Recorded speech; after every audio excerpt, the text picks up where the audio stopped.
Hi everyone, welcome back to 33 Founders. I'm so excited that you're with us today because I'm here with Pramod Sharma, the co-founder and CEO of Osmo. Thank you so much for being with me today. I'm happy to be here. So, like I said, I am just in awe of what you guys are doing. And I think you put it best when you said we're pioneering actual reality and unleashing experiences that go beyond digital screens, which is so important for kids today. Can we start out with you telling us about Osmo and giving us a brief overview of your four games? Sure. So whether it's adults or kids, we all love phones, tablets, laptops, PCs. Our primary way of interacting with these devices is, especially the phones and tablet, is limited to the screen.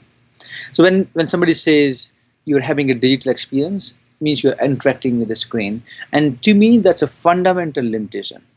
With also what we are trying to strive for is how can we take interaction way beyond the screen, and this starts with this fundamental belief we have that tech is transforming. It's all about how do you use it. So we use camera, which is built in almost all the devices these days, and try to repurpose so that you can detect in real time what you're doing with your hands in front of a screen. And that's not limited to your hands. You can bring all kind of objects. So suddenly what was limited to screen sort of opens up into sort of all the environment you have around you. And the interaction is extremely powerful. And what we learned early on is this has a very strong appeal for education, because education, learning, children's media games, because as you include multiple mediums together, multiple senses together, the quality of the learning or education dramatically improves. And we have right now four different apps or games. Um, the best way to I would experience that to watch a video on playosmo.com, or actually play yourself. That's the best way to actually experience it. It's actually very hard to describe into words, but I will give you a quick description. The word game is all about how to get multiple people playing. Think of Hangman meets I Spy. And in this game, what we have seen, whenever we put iPad and Osmo together in front of people, people gather around, and that's a very rare experience that multiple people are gathering around the same device. It's very social, emotional learning experience, family playing together experience. The second one is what we call Tangram. So Tangram game has been around for centuries, and it's a 3D shape making game. And what we do is we sort of add a digital component. That's what makes it engaging, super engaging. Um, the third one is a game called Newton, which That's is just wild. yeah, it's a kind of wild way. It's like a pinball machine where you build your own pinball machine by bringing things like hands, objects, pen, paper. You can draw it. It's kind of wild experience, and that to me is sort of giving a hint about the potential once you start thinking what's possible beyond the screen. And the fourth one, which we launched a couple of months back, is what we call Masterpiece. And the idea behind Masterpiece is many of us are scared of drawing, and especially kids at some point, I guess all of us. And at some point, kids stop drawing, and part of the reason is they don't have the right tools to practice drawing.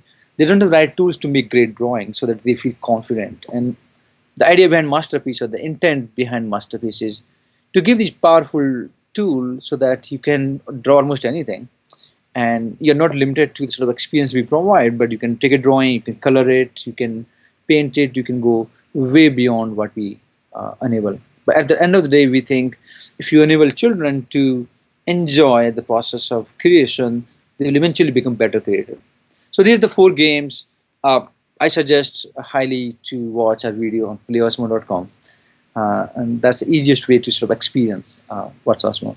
So I know that you don't call it magic, but a lot of people are, and I certainly agree. You guys have had tremendous success since you launched, and it's been very fast. Have you had a chance to celebrate the milestones like being in Apple's latest campaign, or is everything moving super fast?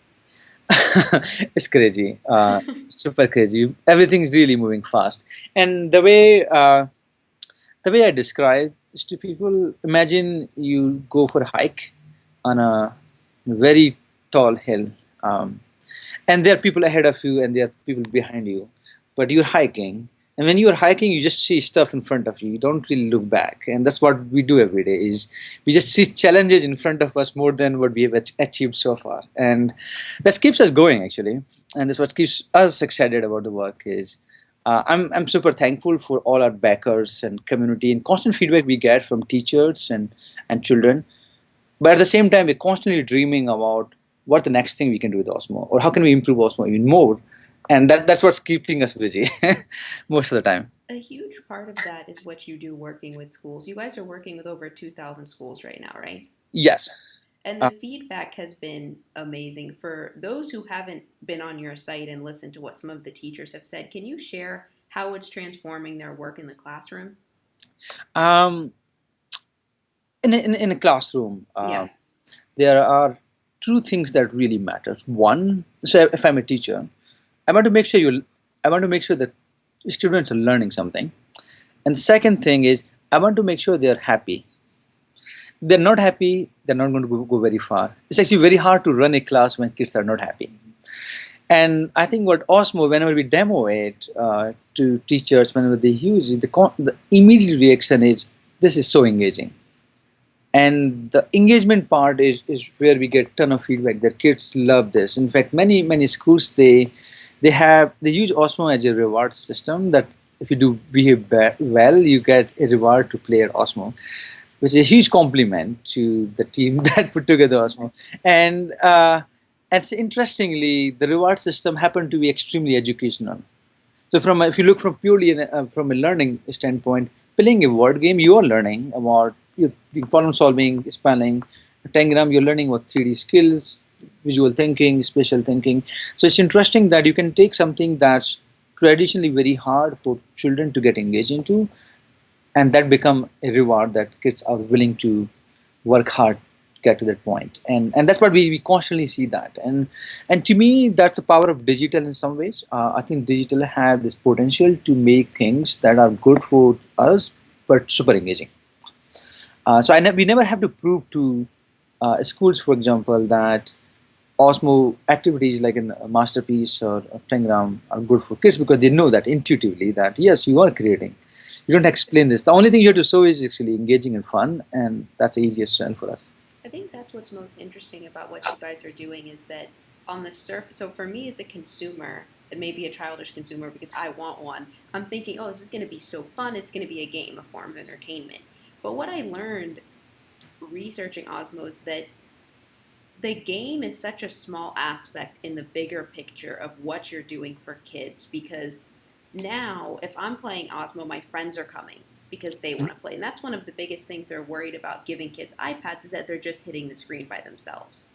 Yeah, I think the social aspect is right now. Social aspect is a big function or side effect of the technology we use to put in front of kids.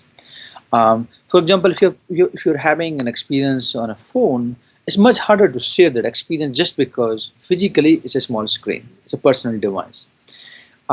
With also what we do, we open up the interface to be a much larger area where the whole table become your input system, and just by that change in perspective of what the interface is now, it becomes a lot more inviting for other people to come and join you. Um, and I think that's why earlier I mentioned tech is really a tool. It's up to us how best we sort of repurpose or use in our life.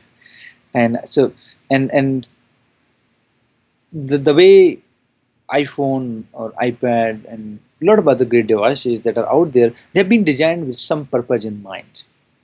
But if you take a device that was designed for an adult to use as a on the go personal assistant, you throw at kids as an entertainment device, it wouldn't really do justice because it isn't designed for that purpose. And with Osmo, that's what we're trying to always thinking through what is the right design for an experience for multiple people to play together.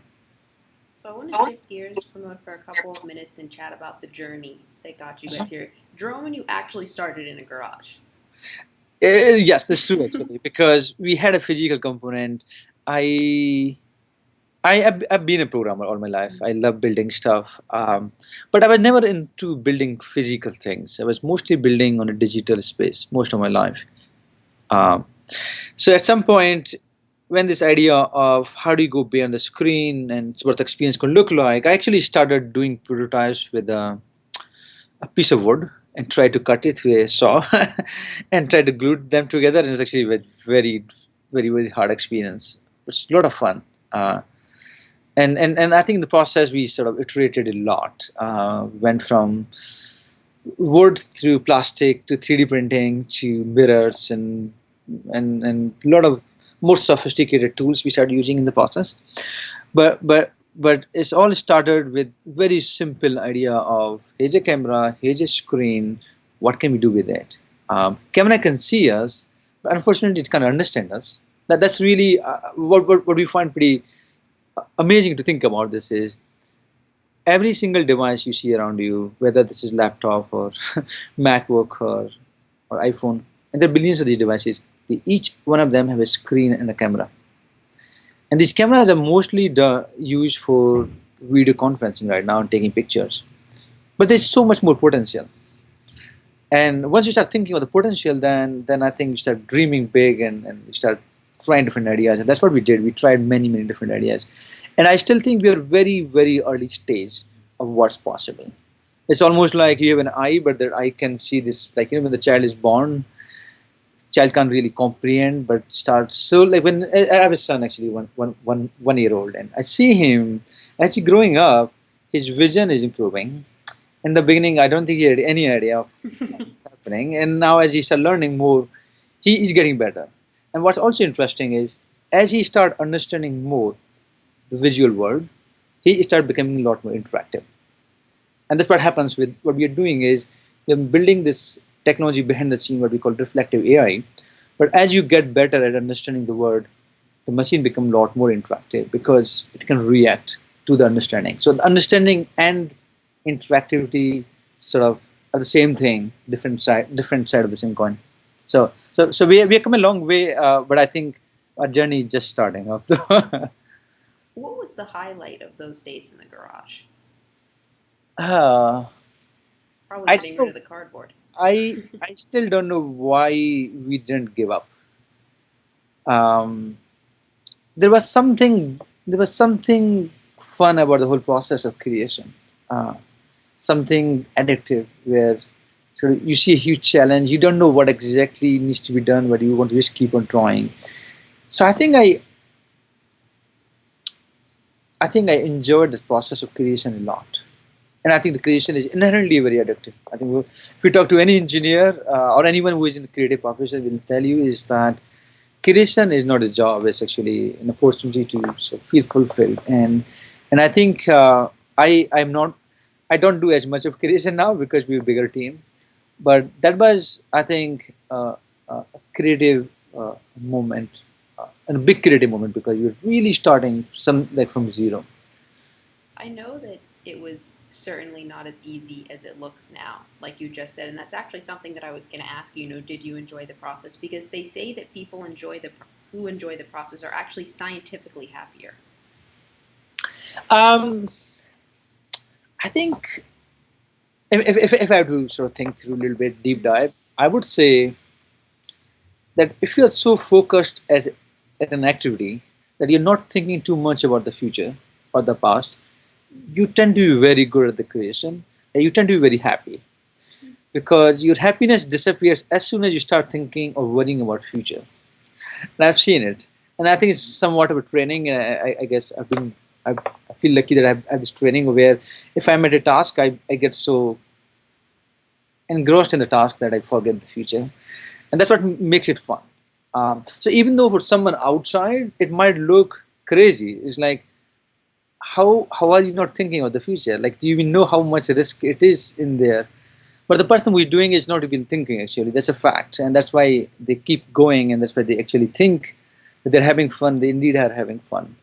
I try not to think too much about future in general. I think that is always serving me well because our journey of I would say is a journey of every startup is full of risk and unknowns. And if you think too much about them, you wouldn't get up in the bed from the bed in the morning. It's going to be depressing. So I try to stay focused on that specific activity, and that's what we have done it. And things somehow. you somehow come up with a solution. As a CEO leading your team, you just said, especially with Osmo, the continuum of the product is enormous. You guys can do so much. How do you get everyone cohesively to focus on the task at hand and not outline the 100 things that you guys could do in the next couple of months? It's a great question.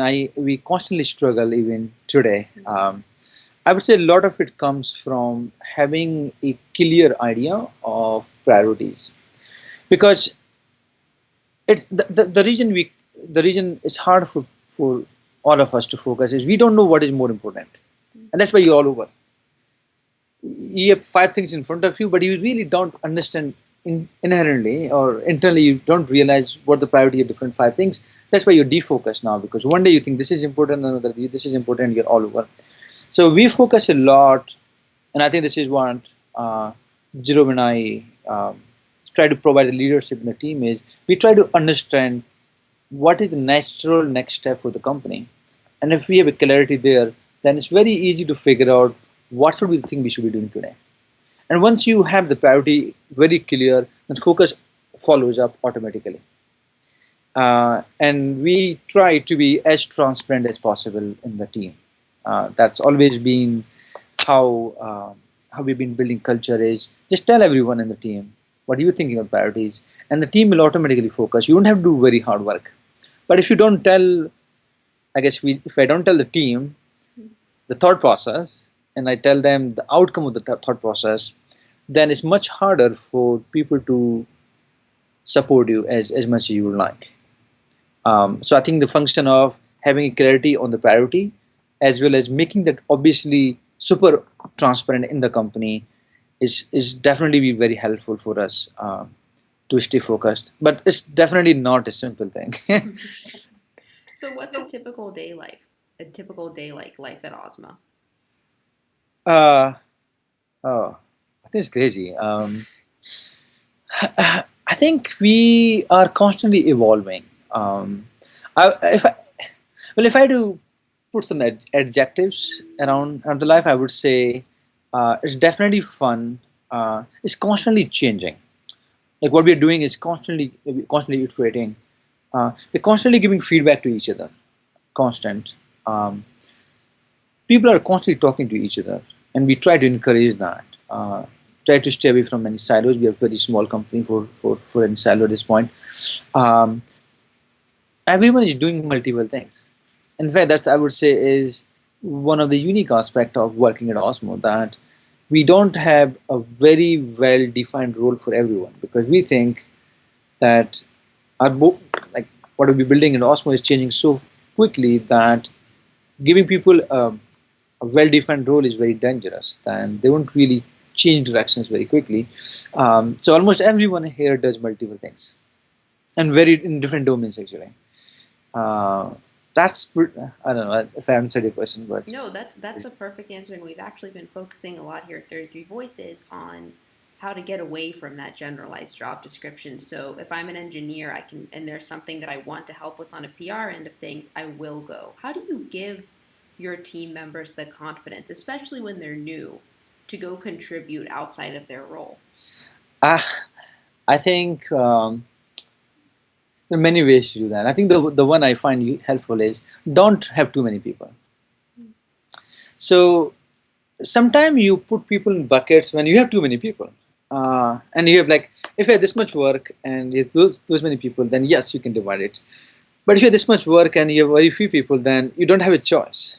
You're actually forced to ask people for help, and we do that constantly here. It's like my default reaction is, I have this thing needs to be done. Who can make any progress at all on this one? And just ask for help. Like, can you try this out? I know the person has no expertise in this area, but that's okay because I had no expertise in building a children's product, or this like educational product. I've been in Google for a long time. I've been working in AI, search quality, machine learning area. But that's very different than building a product that teacher or parents or grandparents will actually love and enjoy. Or building games, for example. The fact that we started a company without having the background gives me a confidence that I should be asking everyone to do whatever they can. And I've been constantly amazed at how some of the people in our team can take on wildly crazy responsibilities and do an amazing job. And some of them don't even know actually they are doing a great job, because like I don't know, I'm just doing my job, and we can look from outside and say like you're doing an amazing job, but the beauty is the person didn't even know. I think that's exactly how it should be. And it reminds me of one of my favorite quotes from Liz Wiseman. She says, "The most powerful form of learning comes when we're desperate, when we have no choice but to learn." Whether it was in the garage or it was today, what's an experience for you as a CEO, as someone in product, when you had no idea what to do, so you had to figure it out? Oh, there's so much. There's so many things. Like, I'm trying to find a good example. Um, I think in the beginning, so I don't have a marketing background. I wouldn't call myself a marketing person. In the beginning, when we were launching Osmo, we had a product, and but that's pretty much actually. We were like four or five of us. We have a product. Um, we can demo people, we can get excited. If somebody asks me what Osmo is, I don't know. If somebody asks me what the demand for Osmo looks like, I don't know. What the big market for Osmo could be. Like, answer to those things was kind of, I don't really know. And so then we start thinking about what's the most natural way to express what we're doing. What should be our packaging should look like? What should our website look like? And how do you want to explain the Osmo to people? And interestingly, we did many things. I would say just using our common sense, but obviously we're thinking a lot. And now people tell us that you guys have the best packaging. But guess what? We never designed a package in our life. This is the first package we ever designed. Um, so I would say we have been seen many examples where I would say the marketing is one area where we're still learning a lot. Like, to me, the way I think of marketing is getting people excited about an idea. It's really all about marketing. And I didn't have any background, but I think if you're desperate, you don't have anyone, you don't have much of funding, so you're forced to do this. And I think we learned a lot in the process. And I feel a lot more confident that the approach we have been taken in the past is definitely a good approach for us at least. You've shared that in a previous interview, another thing you didn't know too much about was manufacturing. You Uh-huh. said that hardware has a lot of traps. What are some traps that people can stay away from? I think things don't move that fast in the hardware land. That's one, I think. In a software land, in a digital world, I mean, you can scale from 1 to 100, 1 to million in a day. And that's, people know that. It's a very well understood approach. Um, but because the digital, if you go down deeper, you realize the way you scale digital is you scale machines, and people understand machines very well, very uniform. It's a memory and there's CPU, and like we know, we understand the components of digital are very well defined. But in hardware land, the components that you might need might not be generic components that can be easily scaled. So if you need anything that's not very commoditized, you will have a very hard time scaling it, and you wouldn't even know that. The second thing is because there is an investment involved. There's somebody's making investment to make stuff and within China or this country, and then you're buying those things from those people, and you're making commitments what the future demand will look like. Because the physical things involved, there's a lot of unknowns about how much to invest, how much to commit, how much should you put things in a warehouse, and that leads to delays on a consumer side. And they just I would say these are hard problems to solve. So every single startup, I think this idea of making and fulfilling is trivial. So well, manufacturing and fulfillment both are very complex problem in hardware space. People from software don't exactly understand them unless they start doing it themselves, and they realize fairly hard. I would say the biggest challenge, if this one I have to highlight, would be if you make over promise to your users and can't fulfill the demand at the right time, the disappointment can really kill your company. It's very dangerous because you actually made a commitment. You did an amazing marketing, and now you can't fulfill the demand, and that's very dangerous and something I personally feel very scared about ever. On that note, Pramod, you've shared before that the best thing for a startup is to do their best to control your own destiny. Uh-huh. How do you do that? I think being a little bit paranoid, not a little bit, being pretty much paranoid all the time, I would say. It's like things are going to break all the time. Like if you ask me, do I know what tomorrow is going to look like? I will be lying if I tell you I know that. I don't. And I'm constantly worried about things. I'm constantly worried because if you're truly trying to innovate, that means you're going in a completely unknown territory. So it didn't really make sense to say that I know where I'm going, because that means you're not really pushing yourself hard enough. You're not really innovating enough. So if you're really innovating a lot in whether this is product side or distribution or the user experience, um, you need to be very paranoid. And that's what I do actually. I'm pretty paranoid all the time. It's okay, And then I'm that's paranoid too. and the fact is, it's to me is the only way to survive is by being paranoid. I always tell everyone that startups are not easy by any mean. Extremely hard. You, especially if the startup require people to take the wallet out and pay money, it's very hard. It's extremely hard. And if you try to do that at scale where thousands and millions of people will do that, like open a wallet and pay money to you, that's hard. And I don't underestimate the challenge in front of us. When it comes to looking ahead, what are you guys focused on right now? How do you find a good balance between improving and iterating on your existing games and then experimenting with new things?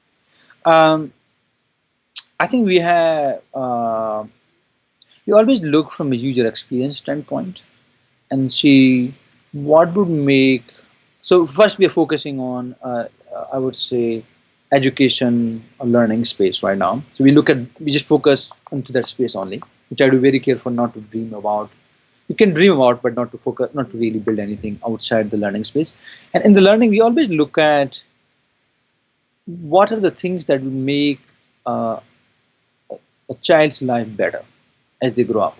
So, and that answer has been studied, but that question has been studied by a lot of people. People have understood that creativity is important for children, imagination is important for children, working together is important for children. And we always try to sort of look at opportunities from the angle of what is good for our audience and see, is this a space where we can innovate? And if it's not, then we move on to the next one.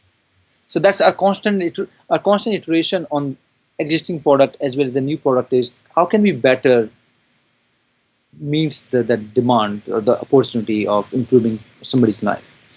And it's possible that in many cases you might realize that your existing games can be improved in a very subtle ways, and suddenly this is way more powerful or impactful. And we are completely open to both the sides, whether it's new or existing. It doesn't really matter from a user's angle. To me, what matters is how much value are they getting out of it. 100% the biggest value is the fact that kids are decorating cakes with Masterpiece. That's pretty awesome. I There's never. nothing better than that. Uh, yeah, I wish they can send some of the cakes over here. Cakes. All right, so I have a few more questions, and these are more on your journey. Thus far, what's your favorite memory of your kids using Osmo? I think it was before Osmo was actually born, like even before the name Osmo. My daughter used the Osmo, I would say, very, very early prototype of on a screen, there's a letter, and then you just have to find the letter from a physical stack of tiles and put this in front of iPad. And she used this for a long time, like more than 35 minutes or so. And I was kind of impressed that it's actually fun for a child to dig into a stack of letters and find the right letter and put in front just to get this small reward of the sound we had in the beginning. And that I think I always remember. And we did the same thing with another friend of my one of my friend's daughter as well. And I think that was very beautiful because that was the start of this idea that you can make things, you can take some of the existing uh, play patterns, whether this is pen paper play pattern or blocks, and add this sort of digital magic to that. And that I think gave us a lot of confidence. So that's, I would say, my favorite memory of this journey so You far. you shared in a great interview in the Blueprint that one of your favorite times is to run uninterrupted. What are some of the things that come to you when you're running? I have a friend who does triathlons, and he said that it's really meditative for him when he's thinking about his business. There a lot of things can come actually. If you run around in the near my house, you have the red lights, you have green lights, you have cars, you have other people running around, you're stopping all the time. I just, I think to me, if you can go in the wild where it's purely just nature, I think for run, and I think that's always been my dream. I used to do that, but now it's actually harder. I have two kids, and And a startup. and a startup, and I try to do that actually, but still, it's very hard to sort of go in the wild and sort of have this uninterrupted running experience. I love in general walking. I think running, walking, they're really great activities whenever you're trying to pass through a difficult problem, and they require sort of a meditation in some sense on that specific thing, and that's what I enjoy the most. All right, last question. You wanted to ask a founder what keeps them motivated every day. So I want to end by asking you what keeps you motivated every day to come in and build Osmo. So far, I cannot claim what the future is going to look like. So far, every single day I come to office, there has been a sense of excitement. Like we discover new things, we discover things that we can fix, and I just love being with the people in the office. Actually, it's just so much fun, and all of us are excited. We are just solving important problems, and we don't exactly sort of understand everything. So I wouldn't say we have a complete handle, and that keeps me motivated in the morning. I never felt like, oh my god, one more day at office. I never felt that way since we started the company, and that to me is sort of the best reward I could expect. I love coming into the office. I think that is the perfect way to end it because it shows how passionate your whole team is about moving this forward. Thank you so much for being with me today. How can everyone stay up to date with your work?